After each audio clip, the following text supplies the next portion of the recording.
প্রিয় দর্শক, সমকালীন বিভিন্ন বিষয় নিয়ে প্রথম আলোর নিয়মিত আয়োজন বার্তা কক্ষে সবাইকে স্বাগত জানাচ্ছি। সঙ্গে আছে আমি বায়েজিদ আহমেদ। আজ আমাদের আলোচনার বিষয় কেমন হলো সংরক্ষিত নারী আসনের মনোনয়ন।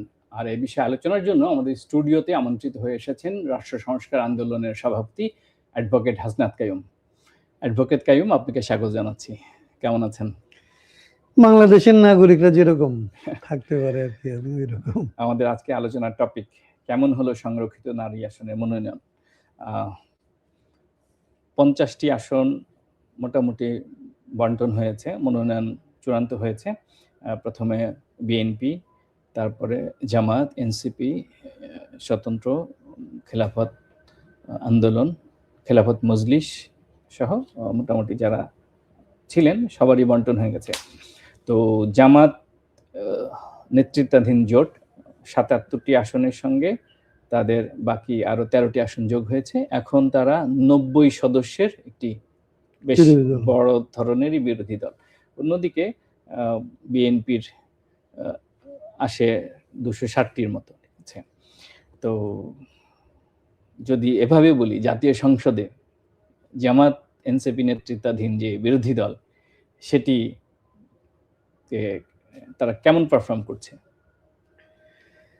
প্রথমত হচ্ছে যে বাংলাদেশের, আপনাদের ধন্যবাদ এবং যারা দেখছেন তাদেরও, বাংলাদেশের সংবিধানে বিরোধী দলের পারফর্ম করার পদ্ধতিগত অনেকগুলো সমস্যা আছে, পদ্ধতিগত সীমাবদ্ধতা আছে।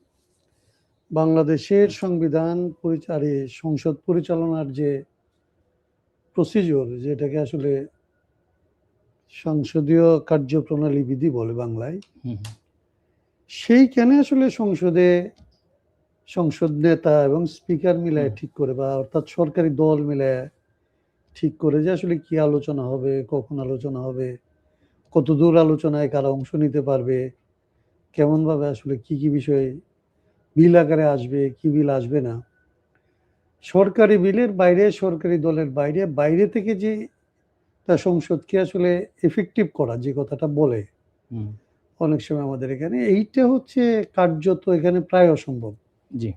দুই কারণে। এক হচ্ছে বিরোধী দলের যে সদস্যরা থাকে তারা কার্যপ্রণালী বিধির একটা অগণতান্ত্রিক আচরণের শিকার হয়, কিন্তু আমাদের দেশে কখনোই কার্যপ্রণালী বিধি নিয়ে কখনো কোনো বিরোধী দলকে আমি কথা বলতে শুনি নাই। এটা একটা আশ্চর্য ঘটনা।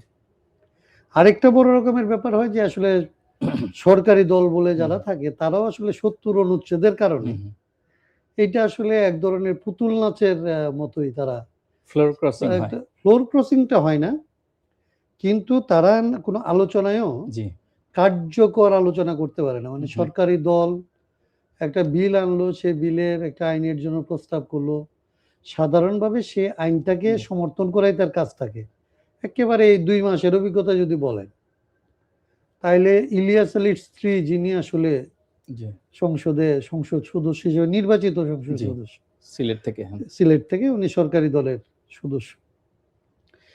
এই সংসদ যখন আসলে গুমের বিষয়ে প্রস্তাব নিয়েছে এবং গুমের পক্ষে আইন করেছে, মানে গুমের আইনটাকে যখন তারা এখানে ল্যাপস করে দিয়েছে, বাতিল করে দিয়েছে, খারিজ করে দিয়েছে, সেইটা নিয়ে কিন্তু আসলে আমরা এই ইলিয়াস আলীর বউকেও আসলে কোনো রকমের কথা বলতে আমরা শুনি নাই, কিংবা এটার বিরুদ্ধে তার ভোট দেওয়ার কোনো ক্যাপাসিটি ছিল না। এমনকি ভোট দেওয়া থেকে তিনি বিরতও থাকতে পারেননি। তার মানে সংসদ বলে যে জিনিসটাকে আমরা দেখি, এটা এখন পর্যন্ত হচ্ছে একদম সংসদের যিনি নেতা, যিনি আসলে প্রধানমন্ত্রী কিংবা আসলে দলের প্রধান, তার ইচ্ছা পূরণের জন্য এক ধরনের ড্রামা মঞ্চস্থ করা ছাড়া এর আসলে তেমন কোনো ভূমিকা থাকে না। অতএব সেই দিক থেকে যদি বলেন যে বিরোধী দল কি পারফর্ম করবে, বিরোধী দলের তেমন কিছু পারফর্ম করার নাই, কারণ সে সংসদ থেকে তেমন কিছু আদায় করার মতো কোনো অবস্থায় তারা নাই। ধরে 90 হোক, আর আরো সাথে আরো যদি 30 যুক্ত হয়, 120 হয়, তাতেও কিছু যাবে আসবে না।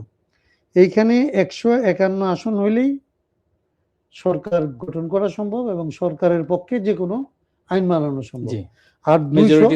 আর 201 আসন যদি কেউ পায়, তাহলে তার পক্ষে সংবিধানও বদল করা সম্ভব। সংবিধানেরও 2/3 মেজরিটি যদি একটা দল পায়, সরকারি দল পায়, 2/3 মেজরিটি হলে সে সংবিধানও পরিবর্তন করতে পারে। অতএব এখানে সংসদকে কার্যকর করা বলতে এইটুকু কার্যকর করাই, এর বেশি আসলে জাতির স্বার্থে, জনগণের স্বার্থে তারা কোনো ভূমিকা নেবে এবং সেটা সরকার মেনে নিতে বাধ্য হবে, এরকম কোনো ঘটনা নাই। সেটা তারা প্রথম অধিবেশনই দেখা দিচ্ছে। এখন সারা দেশের যে অবস্থা, ধরেন মধ্যপ্রাচ্যের কারণে জ্বালানি তেলের ক্রাইসিস আছে, লম্বা কিউ আছে পেট্রোল পাম্পের সামনে, মানুষের নাভিশ্বাস উঠেছে। তারপরে হচ্ছে আবার জ্বালানি তেলের দাম বাড়লো। সংসদে কিন্তু বিরোধী দলের সদস্যরা, বিশেষ করে এনসিপি এবং জামাতের সদস্যরা কিন্তু বেশ জোরালো ভূমিকা রাখছে। অন্যান্য ইস্যুতেও আপনি দেখেছেন তারা বেশ বিতর্ক তৈরি করেছে, ডিবেট করেছে এবং তারা বেশ কয়েকবার ওয়াকআউটও করেছে একদম প্রথম দিন থেকে। তাতে করে কি আপনার কাছে কি মনে হচ্ছে যে সংসদ কার্যকর হচ্ছে, বিরোধী দলের প্রতি যে মানুষের যে আস্থা সেটা তারা রোল প্লে করতে পারছে?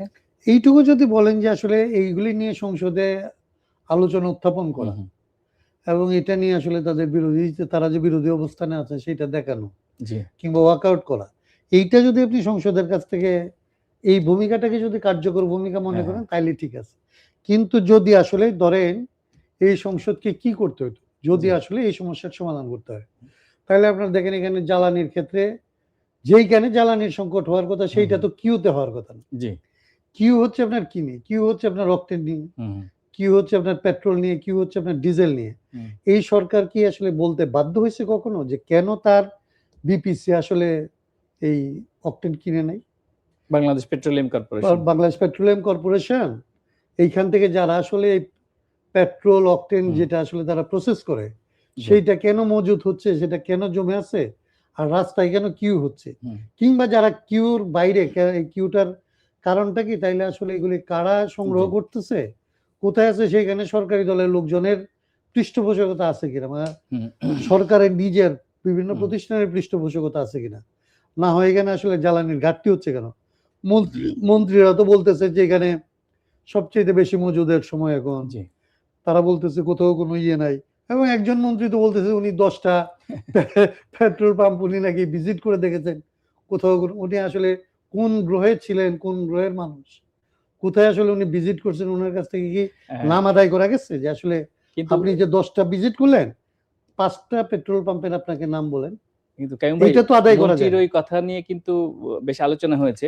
ফ্যাক্ট চেকিং এ দেখা গেল যে তার এই বক্তব্যটা আসলে উনি দেননি, এটা মিথ্যা। আচ্ছা, তাইলে সেটা নিয়ে আসলে এরকম সেন্সেশন ব্যাপার, যদি সেন্সেশনাল ব্যাপার হলে প্রথমেই আসলে মন্ত্রীর দায়িত্ব হচ্ছে এটা নিয়ে বিবৃতি দেওয়া, যে তাকে তার সরকারের আসলে ফ্যাক্ট চেকিং এর ব্যবস্থা থাকা দরকার, এরকম সেন্সেশনাল জায়গাগুলি নিয়ে যাতে আসলে তাদেরকে হেনস্থা করতে না পারে, তাহলে তাদের লক্ষ্য রাখে এবং তাদের কাছ থেকে ক্লিয়ার স্টেটমেন্ট আসে। আবার সারা দেশে অভিযানের সময় কিন্তু অবৈধ যারা মজুত করেছে তাদেরকে কিন্তু বেশ কিছু জনকে ধরা হয়েছে, আইন শৃঙ্খলা রক্ষাকারী বাহিনী। এখন যারা ধরা পড়লো তারা আসলে কারা? এখন এরা সরকারের সাথে সম্পৃক্ত নাকি আসলে পরাজিত শক্তির সাথে সম্পৃক্ত? সরকারের সাথে যদি সম্পৃক্ত শক্তি হয় তাহলে তো আসলে ধরা পড়লো কেবলমাত্র এটুকু দিয়ে চলবে না, তার জন্য আসলে সরকারের যারা আসলে ফাইলে নিয়েতে আছে তাদের তো আসলে জবাবদিহি করতে হবে।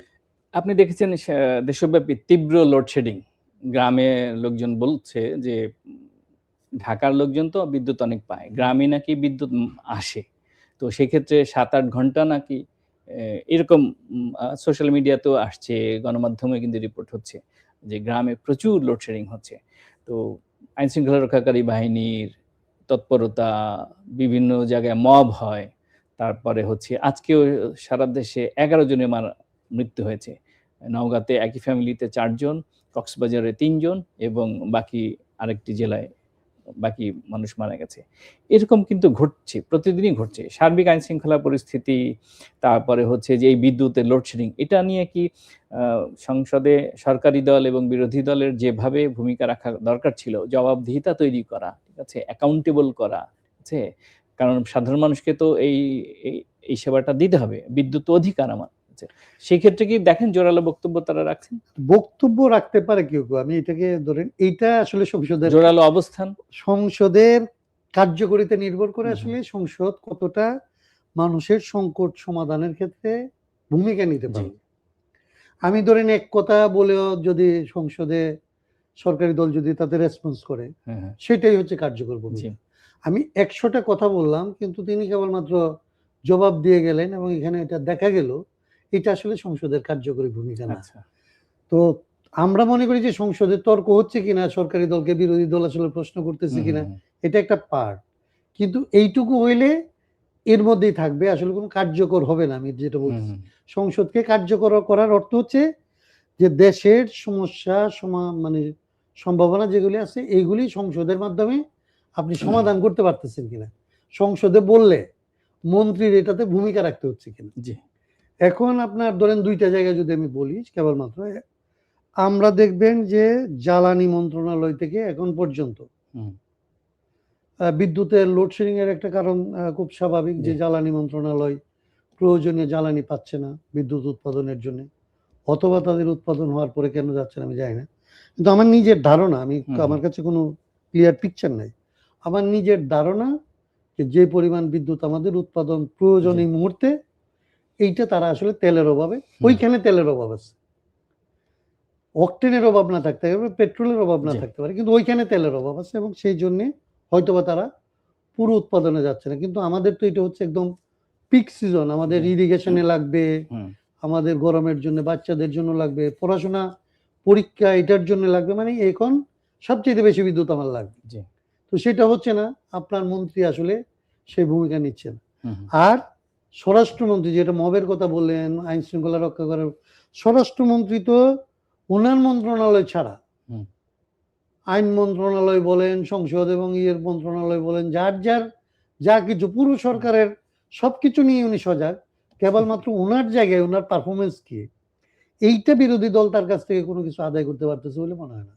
তার মানে আমি বলতে চাইতেছি যে এখন পর্যন্ত সংসদ এক ধরনের প্লে করতেছে এটা হুম, মনে হুম, হচ্ছে, কিন্তু যে জন্য সংসদে প্লে করতে হয় তার রেজাল্ট আমরা পাচ্ছি না। জি। কারণ ভাই, সংসদের যে সংরক্ষিত নারী আসন 50টি নারী আসনের মধ্যে আসন ভাগবাটোয়ারা বলা যায় হয়েই গেছে। যেহেতু আজকে জামাতের আ হুম, প্রার্থীরা তারা মনোনয়নপত্র জমা দিয়েছেন নির্বাচন কমিশনে। আপনি জানেন যে বিএনপি ৩৬ জন নারীকে উম তাদের মনোনয়ন দিয়েছে। এনসিপি জামাত ১৩, সঙ্গে অন্য আরো ২ টি দল আছে। তো সেই ক্ষেত্রে এই যে বন্টনটা হলো কেমন দেখলেন? অতীতে আমরা দেখেছি যে আ বিতর্কিতদেরকে নায়ক-নায়িকা, গায়ক-গায়িকাদেরকে সংসদে বিভিন্নভাবে জায়গা দেয়া হতো, অ্যাকোমোডেট করা হতো। এইবার কি আমরা দেখলাম যে তার থেকে বেটার মনে হলো কিনা? আসলে আমার এখানেও দুইটা ব্যাপার আছে আর কি। আমি প্রথমত মনে করি যে সংসদীয় নারী আসন বলে যেটা আছে, হু, হু। এইটা আসলে আপনার একটা বিশেষ পরিস্থিতিতে চালু করা হয়েছিল। জি। মনে করা হয়েছিল ১ টার্ম, ২ টার্ম, ৩ হু, টার্মের হু, হু। ভেতর দিয়ে জি, একটা নির্বাচনী পরিবেশের মধ্যে দিয়ে সরাসরি আসলে নারীরা জি, প্রতিনিধি হিসেবে নির্বাচিত হয়ে আসবে। এমনকি যদি আপনি পূর্ণাঙ্গ আসনে না হয় তাহলে নারীদেরকে কিন্তু নারীদের ভোটেও নির্বাচিত করে আনা যাইতে পারত। জি, কিন্তু এখন পর্যন্ত এই আসন ১০ থেকে ৩০, ৩০ থেকে ৫০ এ উন্নীত করা হয়েছে। জি। তাদেরকে সরাসরি নির্বাচনের মধ্যে দিয়ে আসলে নির্বাচিত করে আনার ব্যাপারটা কোনো কাজ হয়নি। একটা জিনিস আমি আপনাকে বলি যে এটার মধ্যে ২ টা জায়গা থাকে। আপনি যখন আসলে জনগণের ভোটে নির্বাচিত হয়ে আসেন, তখন আপনার অ্যাকাউন্টেবিলিটি থাকে জনগণের কাছে। জি। জনগণের কাছে অ্যাকাউন্টেবিলিটি থাকা উচিত। থাকে মানে কি? হুম, থাকা উচিত, কিন্তু ৭০ অনুচ্ছেদের কারণে তারা আসলে দলীয় প্রধানের অনুগত হয়। দলীয় প্রধানের কাছে তারা তাদের আসলে যে আনুগত্য এটা প্রদর্শন করতে জি। হয়। আর যখন জনগণের ভোট ছাড়া দলের মনোনয়নে তারা নির্বাচিত হয়ে আসে, তখন তো নীতিগতভাবেই তারা আসলে দলীয় মনোনয়ন, তার সাথে জনগণের কোনো আসলে সংযোগ থাকে না। তো এরা আসলে দলীয় যে স্বার্থ এটা রক্ষা করা ছাড়া তাদের পক্ষে আর কোনো কিছু করার আমি দেখি নাই। এইবার যেটা হইছে, হুম, হুম। আমি তো ২ জায়গা থেকে ২ টা অদ্ভুত ব্যাপার দেখছি। জি। যে ধরেন এই যে আমাদের এক উনার নাম হচ্ছে কি ঠাকুর যেন? আ সুবর্ণা ঠাকুর। সুবর্ণা ঠাকুর। উনাকে গোপালগঞ্জের এটা কি কাশিয়ানীর এটাকে এটাকে কাশিয়ানী এটা উপজেলার কি বিএনপির আওয়ামী আওয়ামীকরণ লীগের হইছে না নেত্রী। আওয়ামী লীগের সাথে বিএনপির সম্পর্কের উন্নয়ন হইছে, এটা বুঝতে পারলাম না। জি। যে উনি তো এখন পর্যন্ত যত মাধ্যমে হুম, দেখছি হুম। যে উনি এখনো পর্যন্ত সম্ভবত আওয়ামী লীগ বিলং করে। ২৪ সালে উনি আওয়ামী লীগ থেকে আসলে এই নমিনেশন চাইছিলেন, পান নাই। সংরক্ষিত মহিলা আসনের জন্য। সংরক্ষিত মহিলা আসনে উনি জি। আসলে চেষ্টা করেছিলেন, হুম। দৌড়ঝাঁপ করেছিলেন। এবং তো উনি আমাদের প্রথম আলোতে রিপোর্ট হয়েছে আজকে। অ্যা 2023 সালের 1 জানুয়ারি গোপালগঞ্জের কাশিয়ানী উপজেলার যে আওয়ামী লীগের যে পূর্ণাঙ্গ কমিটি হয়েছিল, সেই কমিটির তালিকা প্রকাশ হয়েছিল। সেই তালিকায় তার নাম্বার ছিল 27 নম্বরে। যাই হোক, এবং তিনি উপজেলা বন পরিবেশ সম্পাদকের দায়িত্ব পালন করেছেন। তো উনি হচ্ছে একদম রিনাউন্ড একজন আওয়ামী লীগের কর্মী বা ওই অঞ্চলের নেতা। তো ওনাকে বিএনপি ধরেন এটা প্রধানতা, যেমন জামাত ইসলামীকে দেখলাম এরকম প্রধানতা দেখেছি। আওয়ামী লীগ ধরেন বিএনপি আওয়ামী লীগেরদের মধ্যে থেকে আসলে প্রার্থী বাছাই করছে। আর জামাতকে দেখলাম যে যারা আসলে ধরেন এনসিপি কেই ধরে, এনসিপি জামাত জোটের 11 দলীয় জোটের ওইখানে ধরেন বিচার একদম সরাসরি বিচার হয়েছে যে যারা এনসিপিতে যেই নারীরা জামাতের সাথে জোট করার বিরুদ্ধে অবস্থান নিছে, তারা আসলে যে মানে তাদের পোর্টফোলিও যেখানেই থাকুক, তারা শুরু থেকে শেষ পর্যন্ত এনসিপিতে এখনো পর্যন্ত ফাইট করার পরে এনসিপি বিলং করুক, কিন্তু তাদেরকে ডিঙে আসলে যারা এই এনসিপির সাথে কি বলা যায় যে বিএনপি রক্ষের পক্ষে যারা আসলে ভূমিকা নিছে, তারা আবার তাদেরকে মানে একভাবে নির্বাচিত করছে। এখন এইগুলি হচ্ছে আমি যেটা বলছিলাম প্রথমে, যেগুলি হচ্ছে দলীয় মনোনয়ন। তাদের যাকে ইচ্ছা, মানে আওয়ামী লীগ বিএনপির ইচ্ছে হয়েছে আওয়ামী লীগকে দিবে, আর জামাতের ইচ্ছে হয়েছে যে তার পক্ষের লোকদেরকে, সে তার দলের হোক আর দলের বাইরে থেকে তাকে সমর্থন করুক, তাদেরকে দেবে, তারা দিচ্ছে। আপনি দেখেছেন গতকালকের পর থেকে এখন পর্যন্ত সোশ্যাল মিডিয়া বেশ আলোচনায় সুবর্ণা ঠাকুরের নামটা। তো তিনি যেহেতু আওয়ামী লীগের পোর্টফোলিও তিনি হোল্ড করতেন, কোটালী, এটা হচ্ছে কাশিয়ানী উপজেলাতে, তো সেই ক্ষেত্রে তার নামটা বিভিন্নভাবে এসেছে, তার ছবি ভাইরাল হয়েছে। অতীতে আওয়ামী লীগের বিভিন্ন কর্মকাণ্ডে ফারুক খানের সঙ্গে তার ছবি আছে, আওয়ামী লীগের বেশ কিছু কর্মকাণ্ডে তার অবস্থানের ছবি দেখা গেছে। যদিও তিনি স্বীকার করেছেন, তিনি বলেছেন, তিনি এভাবে বলেছেন যে তিনি চাননি দলীয় পদবি, কিন্তু তাকে দেয়া হয়েছিল। তো বিষয়টা কি এইরকম যে আওয়ামী লীগের একজন নেত্রীকে বিএনপির মহিলা সংসদ সদস্য হিসেবে মনোনয়ন দিয়ে বিএনপি এখানে রাজনীতির মধ্যে পলিটিক্স করলো? না, এটা তো আপনি বলতেই পারেন, মানে নিশ্চয়ই বিএনপিতে তো ধরেন অজস্র, মানে গত 17 বছর ধরে আমরাই তো ধরেন বিএনপির অনেক মানুষকে দেখেছি যারা ধরেন বিভিন্নভাবে নির্যাতিত হয়েছে। আমি তো এরকম মানুষকে দেখছি যে বিএনপির ধরেন তার ডিজিটাল সিকিউরিটি অ্যাক্টে তার বাসা থেকে তুলে নিয়ে আসা হয়েছে, তার বাচ্চাকে মানে বাচ্চার সামনে থেকে তুলে নিয়ে আসা হয়েছে। এমন মানুষকে আমি দেখছি যে যখন রাজপথে কেউ নামে নাই, আপনি গায়িকার কথা বলেন, গায়িকা মানেই তো এরকম না। আমি এরকম মানুষকে দেখছি যখন বিএনপির অ্যাক্টিভিস্টরা, বিএনপির পলিটিক্যাল যারা কর্মী, তারা যখন নামতে পারে নাই, তখন খুবই সাহসের সাথে নেমে গান করে আলোড়ন সৃষ্টি করছে। এরকম মানুষের আছে। গায়ক মানে তো মানে এরকম সংরক্ষিত। যদিও এইবারে আওয়ামী লীগ যদি আসতে পারে, কনক চাপা আলোচনায় ছিলেন, কনক চাপার বাইরেও এরকম ধরেন আমি তো এটা বলতেই পারি যে এটা একজন শিল্পী আসলে গান করতেন, যে রবীন্দ্র নাজনীন, কনক চাপা, এরা তো আগে থেকে কিংবা রিনাউন্ড কিংবা ন্যান্সি, তারা আগে থেকে আসলে রিনাউন্ড, কিন্তু এরকম শিল্পী আছে অতটা রিনাউন্ড ছিল না। যেমন ধরেন একজন শিল্পী, ওর নাম মৌসুমী নাকি, আমি ভুলে যাচ্ছি, যে দেশটা কারো বাপে, মানে আচ্ছা আচ্ছা, হ্যাঁ বেশ ভাই আলোচনায় ছিল আন্দোলনের সময়। এই গানটা খুবই মানে একবারে ইন্সপিরেশনের একটা কেন্দ্র ছিল, এবং তাদের দলের লোকদের জন্য তো এটা খুবই একটা সাহসের একটা উদাহরণ ছিল। তো তারা কিংবা এরকম আরো যারা যারা রাজপথে ছিল, আমি কারো নাম বলা উচিত হবে না, তো তাদের অনেকেই তো দেখছি যে আসলে এখানে মনোনয়ন চাইছে এবং বঞ্চিত হয়েছে। এটা তাদের দলের ব্যাপার, আমি মনে করি না। কিন্তু যখন আপনি আওয়ামী লীগের মানে একেবারে পোর্টফোলিওওয়ালা আওয়ামী লীগকে দিতে পারেন, আর আপনার কর্মীকে আসলে আপনি দিতে পারেন না, তখন তো এটা একটা, আপনি যেটা বললেন যে রাজনীতির মধ্যে পলিটিক্স না, পলিটিক্সের মধ্যে রাজনীতি, এটা আমার পক্ষে বোঝা খুব কঠিন, কিন্তু এগুলি হচ্ছে বাংলাদেশে। এটা তো 1986 সালে আমি তখন খুবই ছোট মানে একেবারেই ছোট। আপনি তো তখন মনে হয় যুবক। 1986 সালে যায় দিন সাপ্তাহিক পত্রিকা ছিল, ওই পত্রিকার সম্পাদক শ্রদ্ধেয় শফিক রেহমান সাহেব, তিনি, তার পত্রিকায় একটি রিপোর্ট হয়েছিল, হেডলাইনটা ছিল এরকম যে সংসদের অলংকার 30 সেট সেট অলংকার। সোনার গয়না। তখন মানে এটা তো এরশাদ সাহেবের আমলে জাতীয় সংসদে সংরক্ষিত মহিলা আসনে এমপি ছিল 30 জন। পরবর্তীতে বাড়ানো হয়েছে। তো ওইটা তো এক ধরনের ইঙ্গিতপূর্ণ ছিল। ইঙ্গিতপূর্ণ এবং তখন এটা অপমানজনক ছিল। জি। এখনো পর্যন্ত আমি এটাই প্রথমে বললাম যে আমাদের যে নারী হুম, কর্মীরা হুম। এইবার রাজপথে তো ধরেন লড়াইয়ে নারীরাই সামনের সারিতে ছিল জি। এবং এরা অনেকভাবে নির্যাতিত এবং অনেকভাবে আসলে ক্ষতিগ্রস্ত হয়েছে এই মানুষেরা। তাদের আসলে দলীয় কৃপার ব্যাপার না। আপনি জি। আমি মনে করি যে এই নির্বাচনী ব্যবস্থাটাও আমরা চালু করতে পারলাম না যে ধরেন নারী সংসদ সদস্যের জন্য ঠিক আছে নারীদের ভোটে এটা হবে। আমরা তো এবার মানে ২ টা ভোট করতে পারলাম। ৩ টা ভোটে আসলে আমাদের স্থানীয় সরকারগুলিতে ৩ ধরনের নির্বাচন হয়। প্রথমত বিএনপি জামাত দেখেন।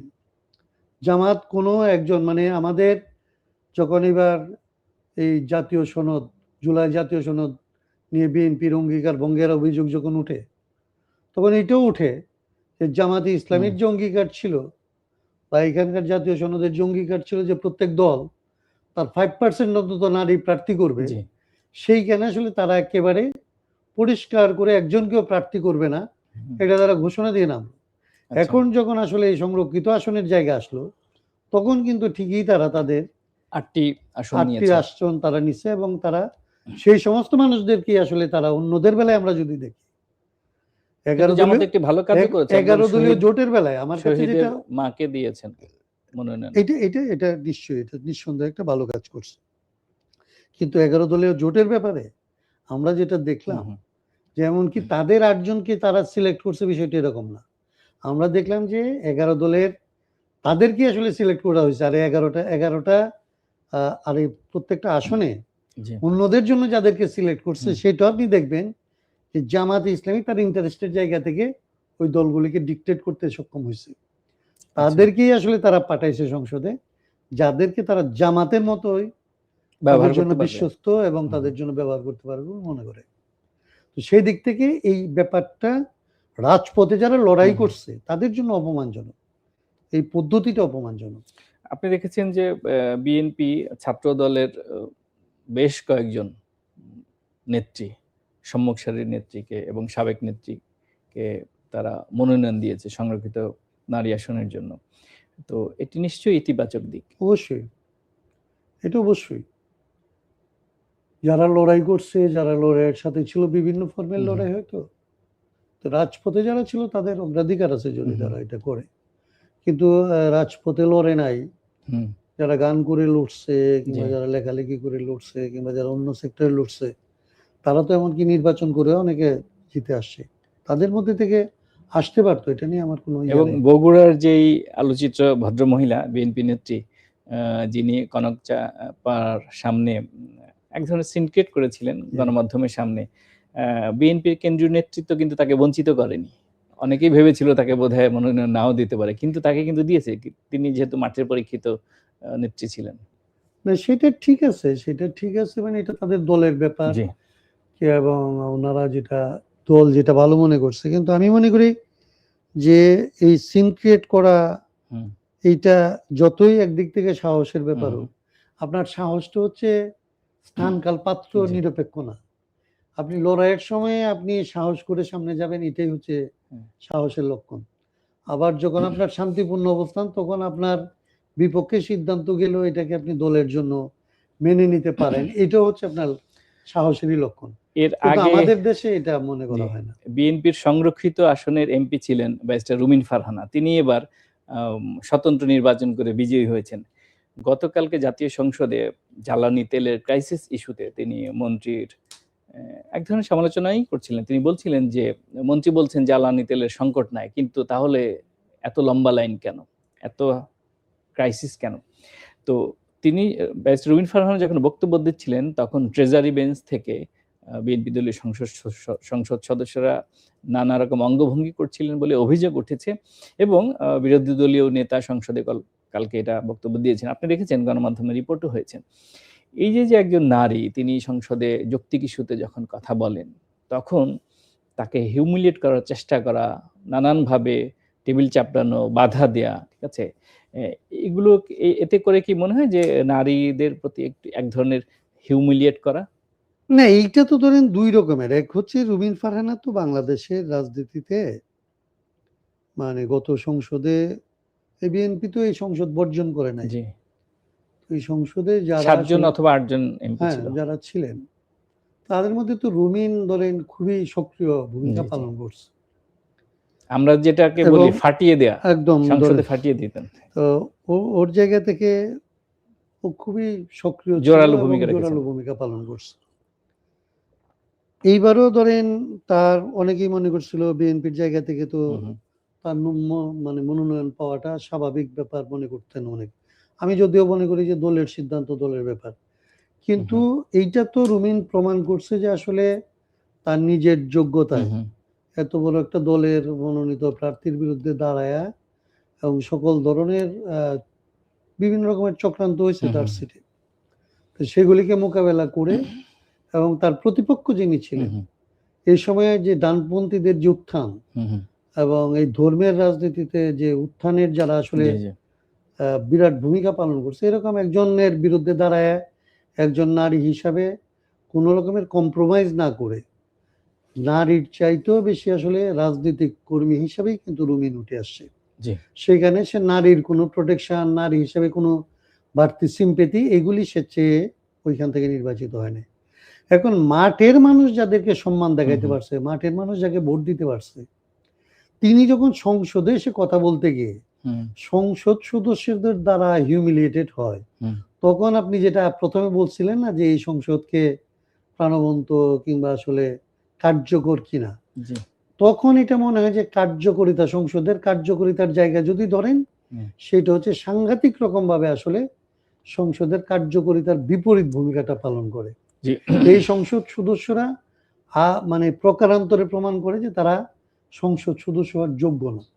তারা আচ্ছা। আসলে মাঠের যে মানুষেরা হুম, হুম। রুমিনকে সম্মান করে, শ্রদ্ধা করে, ওইখানে যে সে হুম, হুম। বক্তৃতা করছে, ওইখানে তো মানুষ সেটা করে নাই। জি। তাকে তো অজস্র বক্তৃতা করতে হইছে। দিনে রাত্রে হুম, মাঠে চষে বেড়াইতে হইছে। তো সেখানে তো তার দলের কর্মী, সমর্থক এবং প্রতিপক্ষ এদেরকে মোকাবেলা করে কথা বলে আসতে পারছে। প্রশাসনকে মোকাবেলা জি, করে জি, আসতে পারছে। সংসদে এসে যখন এটা ঘটে তখন কি মনে হয়? তখন মনে হয় যে সংসদ হচ্ছে আসলে মাঠের চাইতেও জি। পশ্চাৎপদ একটা জায়গায় আছে। এইটা সংসদের জন্য অবমাননাকর। নারীর জন্য যেরকম অবমাননাকর তার চাইতেও বেশি। এর থেকে সংসদের জন্য মানে উত্তরণের এবং উপায় কি? ট্রেজারি বেঞ্চের জন্য আরো। উত্তরণের উপায় কি? উত্তরণের উপায় হচ্ছে যে রাজনৈতিক সংস্কৃতির পরিবর্তন লাগবে। আচ্ছা। যারা রাজনীতি করতেছেন তাদের দলের নেতাদের আসলে ভূমিকা নিতে হবে হুম, যে হুম, তাদের সংসদ সদস্যদের কি করা কি উচিত এবং কি করা উচিত না। হুম, হুম। অতিরিক্ত আসলে দলের জি। নেতৃত্বকে খুশি করার জন্য তারা হুম, এটা কেন করছে? তারা মনে করছে যে হুম, রুমিন ফারহানাকে হিউমিলিয়েটেড করতে পারলে দলের কেন্দ্রীয় নেতৃবৃন্দ হয়তো খুশি হবেন। যেহেতু হুম, হুম। দল তাকে নমিনেশন দেয় নাই, বিদ্রোহী। অতএব তার বিরুদ্ধে দাঁড়াইলে দল খুশি হবে।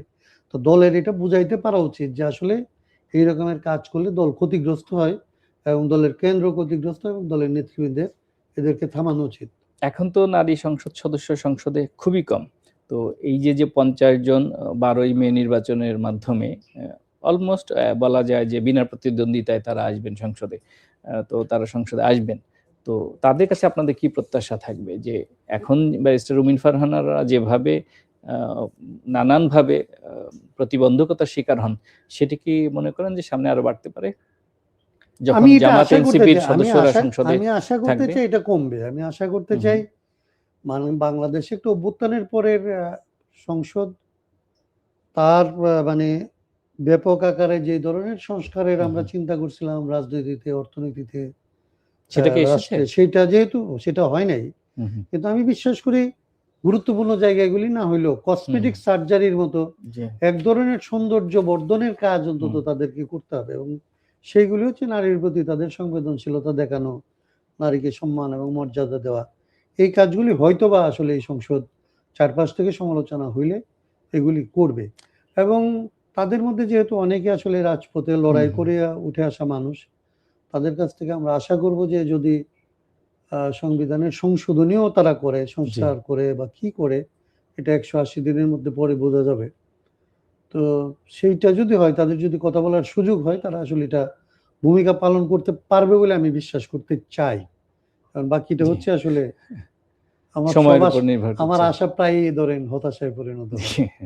আমরাও আশা করি যে যেই ৫০ জন নারী জাতীয় সংসদে তারা প্রতিনিধিত্ব করবেন, তারা যে দলেরই প্রতিনিধিত্ব করেন না কেন, দেশের মানুষের জন্য, এলাকার জন্য তারা নিশ্চয়ই তারা জোরালো ভূমিকা রাখবেন। তারা আইন প্রণয়নে গুরুত্বপূর্ণ আইন প্রণয়নে সহযোগিতা করবেন। একটি মানবিক মর্যাদাপূর্ণ এবং একটি ডেমোক্রেটিক রাষ্ট্র গঠনে তাদের অবশ্যই ভূমিকা থাকবে। সবার উপরে থাকবে নারীর অগ্রযাত্রা, নারীর নানা প্রতিবন্ধকতা থেকে নারী যেন বের হয়ে আসে। নারী যে নানানভাবে এখনো প্রতিবন্ধকতার শিকার, সহিংসতার শিকার, সেটি কমিয়ে রাখতেও তারা নিশ্চয়ই সংসদে জোরালো ভূমিকা রাখবে। আমরা এই আশাবাদ ব্যক্ত করছি। সামনে ভবিষ্যতে যদি আমরা আরো সুযোগ পাই, নিশ্চয়ই এই বিষয় নিয়ে আলাপ হবে। অ্যাডভোকেট হাসনাত কাইম, আপনাকে অসংখ্য ধন্যবাদ এত চমৎকার বিশ্লেষণ করার জন্য। আপনাদেরও ধন্যবাদ এবং যারা শুনছেন তাদের সবাইকে।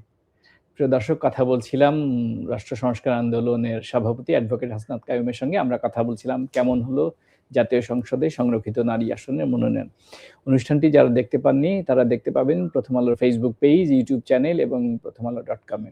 আর যারা সঙ্গে ছিলেন তাদের প্রতি ভীষণ কৃতজ্ঞতা। আগামীকাল একই সময়ে অন্য কোনো অতিথিকে নিয়ে অন্য কোনো বিষয়ে হাজির হব। ততক্ষণ সবাই ভালো থাকুন, নিরাপদে থাকুন আর প্রথম আলোর সঙ্গেই থাকুন।